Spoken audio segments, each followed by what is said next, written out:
ప్రియమైన స్నేహితులారా, ఈ దినము మనము ఒక మిషనరీ జీవిత చరిత్ర గురించి తెలుసుకుందామండి. ఆమె పేరు హ్యానా క్యాథరిన్ ముల్లెన్స్. ఆమె జులై 1న 1826లో జన్మించారు. దేవునిలో ఆమె మహిమ ప్రవేశము 21 డిసెంబర్ 1861. ఆమె స్వస్థలము కలకట, దేశము భారతదేశము. ఆమె దర్శన స్థలము కూడా భారతదేశము.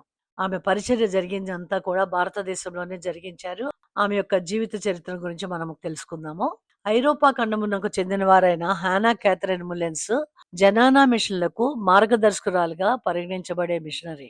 ఈ జనానా పరిచర్య బహిరంగంగా కనిపించుటకు అనుమతించబడని అప్పటి భారతీయ మహిళలకు సువార్తను అందించుటకు మహిళా మిషనరీలను పంపేదిగా ఉంది. హానా ఒక పరిష్కారమును కనుగొనేంత వరకు బంధకాలలో ఉన్నటువంటి ఈ మహిళలను చేరుకోవటం మిషనరీలకు జవాబు దొరకని ఒక గొప్ప చిక్కు ప్రశ్నగానే మిగిలిపోయింది.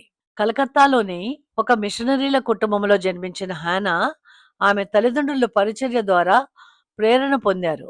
మంచి తెలివితేటలు కలిగిన ఆమె 12 ఏళ్ల వయసుకు ముందే తరగతులు నిర్వహించటంలో తన తల్లికి సహాయం చేసేవారు.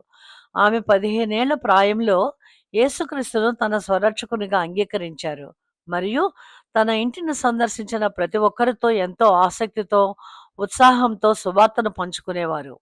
అవిశ్వాసులను క్రీస్తు వద్దకు తీసుకురావటంలో ఇతర ప్రసంగాల కంటే వారితో ఆమె కలిగి ఉండే సంభాషణే వారిని బహుగా ప్రభావితం చేసేవి. 19 సంవత్సరాల వయసులో రెవరెండ్ డాక్టర్ ముల్లెన్తో ఆమెకు వివాహం జరగగా వారిరువురు కలిసి బెంగాలీలో సంతోషముతో ప్రభువుకు సేవ చేశారు.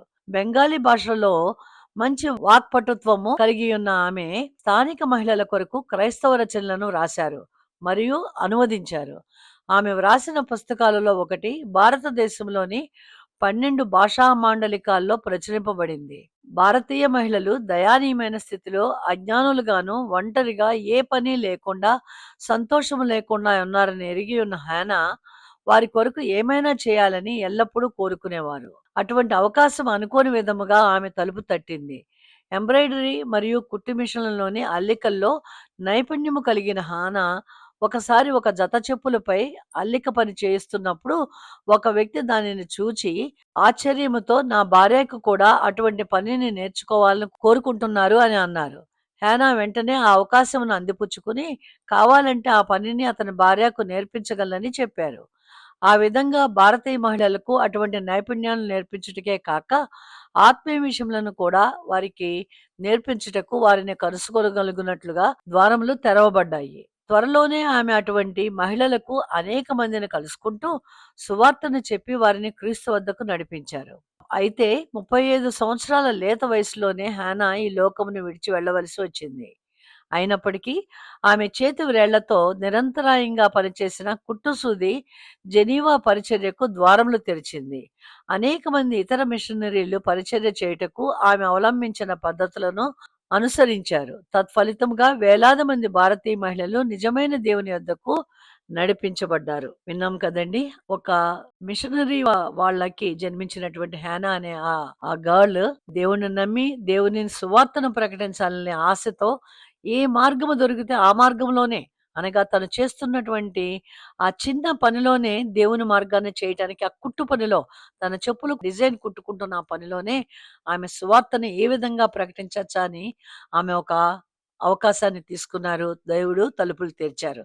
మరి మన జీవితంలో కూడా అలా సువార్త ప్రకటించడానికి తలుపులు తెరవబడినట్లుగా మనము కూడా ఇతరులకి దేవుని సువార్తను అందించే వారముగా, మిషనరీలుగా మనము కూడా పనిచేయవలసిన దినాల్లో మనం ఉన్నామండి. ఇంకా అత్యధికమైన పనిచేయవలసిన దినాల్లో మనం ఉన్నాము. ఎందుకనగా సంఘములో 4% పీపుల్ మాత్రమే భారతదేశంలో దేవుని ఎరిగిన ప్రజలు ఉన్నారు. దేవుని ఎరుగని ప్రజలు 96% ప్రజలు సంఘమునకు వెలుపల ఉన్నారు కనుక సువార్త పంచుకోవడానికి మన వంతు ప్రయత్నం మనం చేద్దాము. ప్రార్థన చేసుకుందామండి.